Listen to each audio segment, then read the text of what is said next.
여러분 반갑습니다. 이주영입니다. 이번 시간에도요, 전체적인 시황을 함께 살펴보고요. 저희가 삼성전자 대응 전략에 대해서 한번 알아보도록 하겠습니다.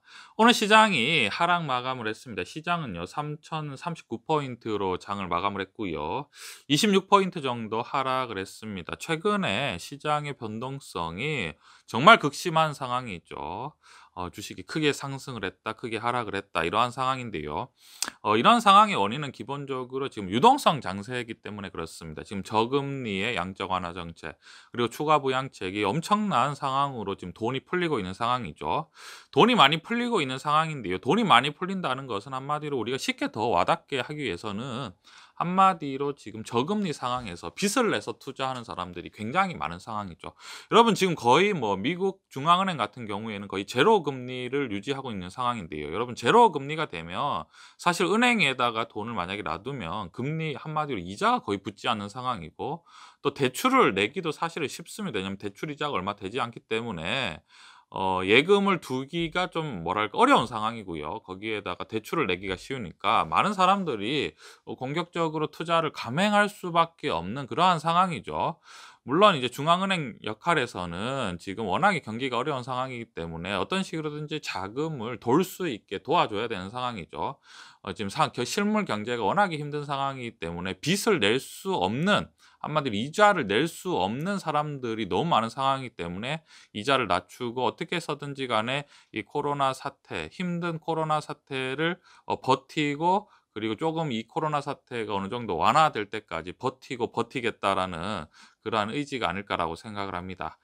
그렇기 때문에 한마디로 빚을 내서 많은 사람들이 투자를 하게 되면 시장은 사실은 변동성이 극심해질 수밖에 없고 혼란스러울 수밖에 없습니다. 왜냐하면 지긋하게 투자하는 사람들이 많이 없고, 대부분의 빚을 내서 투자를 하면 공격적으로 투자를 할 수밖에 없는 그런 상황이 되죠. 이렇게 변동성이 커지게 되는 장세에서는 사실은 뭐 실적 위주, 한마디로 우리가 믿을 것은 실적밖에 없다라고 말씀을 드리고 싶은데요. 왜냐하면 이런 거죠. 인플레이션 우려도 있고 앞으로 금리도 올라갈 수 있다라고 얘기를 들으면, 여러분 당연히 빚을 내서 투자하는 사람들은 어떻게 되겠습니까, 여러분?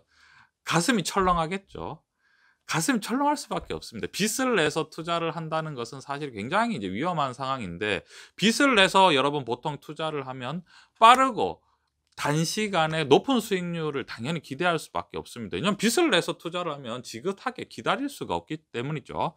그렇기 때문에 최근 같은 경우에 우리가 흔히 이제 4개 업종 중에서, 주도하는 업종 중에서 실적 대비해서 미래 기대심이 굉장히 높았던 업종을 굳이 따지자면 뭐 바이오라든지 그다음에 뭐 전기차 관련주 주식들이 굉장히 많이, 한마디 고퍼 주식이었죠. 여러분, 이것은 수치에 기반한 말씀입니다. 그러니까 매출과 영업이익 대비해서 주가의 상태가 굉장히 높았는데, 그리고 또 많이 상승을 했죠. 뭐 전기차 관련주라든지 그리고 바이오 같은 경우에 많이 상승을 했는데, 그러한 상승의 어떤 많은 부분에 있어서 투기 자본, 한마디로 유동성 장세에서 빚을 내서 투자하는 자본이 상당 부분 있었다.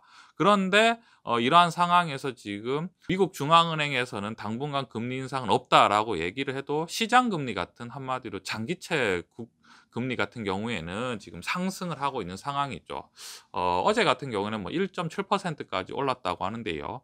1.7%까지는 괜찮은데, 만약에 뭐 2%가 넘어가고 뭐 2.5% 이렇게 되면 사실 상황이 이제 그렇게 쉽지 않은 상황이죠. 그렇기 때문에 이제 앞으로 금리를 올라갈 수도 있다, 이러한 반응이 되면 당연히 투기 자본이 어떻게 됩니까, 여러분? 굉장히 위축이 됩니다, 여러분. 이제 빚내서 투자 더 하면 위험한가?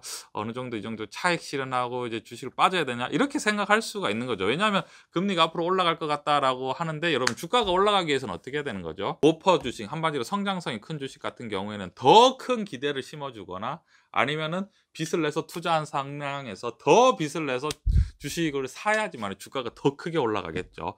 그런데 지금 여러분 현 시점에서 빚을 더 내서 투자를 한다는 것은 사실은 뭐 정말 우리가 흔히 말하는 정말, 정말 야수의 심장이 아니면 뭐 1,000명 중에 뭐 지금 제가 봤을 때 뭐 5명 정도는 그렇게 할 수 있을지 모르겠지만 보통 일반 사람들은 '아 이제 좀 자제를 해야 되겠다.' 이렇게 생각할 수밖에 없겠죠.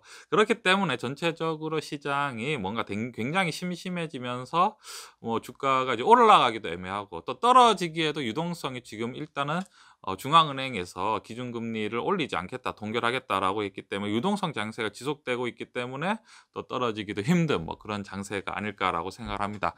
그런데 제가 늘 말씀드렸지만 이런 유동성 장세에서 굉장히 변동성이 큰 주식 같은 경우에는 아까 말씀드렸듯이 실적이 받쳐주지 않고 그냥 뭐랄까 기대심이 큰 주식 같은 경우에는 굉장히 변동성이 크지만 실적이 받쳐주면서 어떤 배당이 높고 거기에다가 미래에 대한 성장성이 있다라고 그러한 산업 같은 경우에 그런 산업으로 구성된 어떤 기업 같은 경우에는 사실 별 영향을 받지 않습니다. 오히려 이러한 것에서 더 빚을 발할 수도 있죠. 왜냐하면 유동성 자산이 굉장히 이제 활기를 칠 때는 오히려 뭐 이렇게 수익이 많이 나는 그런 안정적인 주식보다는 미래 기대심이 큰 주식에 자금이 막 몰려서 막 올라가는 거죠. 이렇게 올라가게 왜냐하면 이제 빚을 내서 빨리 이제 벌어야 되니까요. 그러한 상황인데 어차피 뭐 채권 금리가 급등을 한다고 해도 뭐 2.5% 정도가 돼도 예를 들어서 수익 시가총액 대비 영업이익이 뭐 10% 이상 나는 기업 같은 경우에는 그러한 영향을 뭐 크게 받을 수 있는 상황이 아니고요. 뭐 예를 들어서 성장성이 있고 거기에다 매출과 영업이익이 좋은 상황에서 배당이 뭐 2에서 3% 정도까지 올라간다면 그 주식을 팔고 채권에 투자하는 사람들은 뭐 그렇게 많지 않을 거라고 생각합니다. 이건 굉장히 상식선에서 투자하는 거죠. 그렇기 때문에 우리가 이제 굉장히 뭐 금리의 어떤 영향, 인플레이션의 영향, 그리고 연준의 뭐 이것저것 많은 어떤 얘기들이 있지만 기본적으로 삼성전자를 우리가 어떤 투자를 할 때는 뭐 그렇게 크게 신경을 쓸 필요 없이 기본적으로 삼성전자 같은 경우에 제가 늘 말씀드리지만 지금 시가총액이 500조가 되지 않는 상황입니다. 그럼에도 불구하고 작년에 영업이익이 한 37조 정도 났었고요. 올해는 반도체 가격이 계속 상승을 할 상황이 크죠. 왜냐하면 지금 반도체가 계속 모자란다는 기사를 많은 분들이 보고 계실 텐데요. 반도체가 앞으로 가면 갈수록 더 귀해질 수밖에 없는 상황이고 대부분 전체적으로 시장으로 봤을 때 올해 삼성전자 영업이익이 뭐 40조에서 50조까지도 보고 있는 상황인데 지금 시가총액이 500조밖에 되지 않는 상황이기 때문에 이렇게 우리가 봤을 때 주식을 삼성전자를 투자를 할 때 뭐 그렇게 크게 뭐랄까 염려할 부분은 아니다라고 말씀을 드리고 싶고요.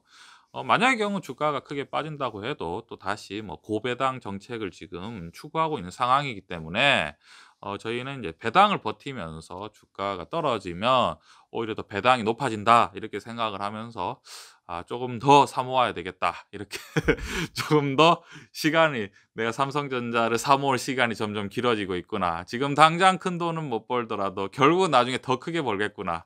열심히 사 모아야 되겠다.' 이렇게 생각을 하시면 조금 더 마음 편하지 않을까라고 생각을 합니다. 이러한 관점 투자에 참고해 주셨으면 좋겠습니다.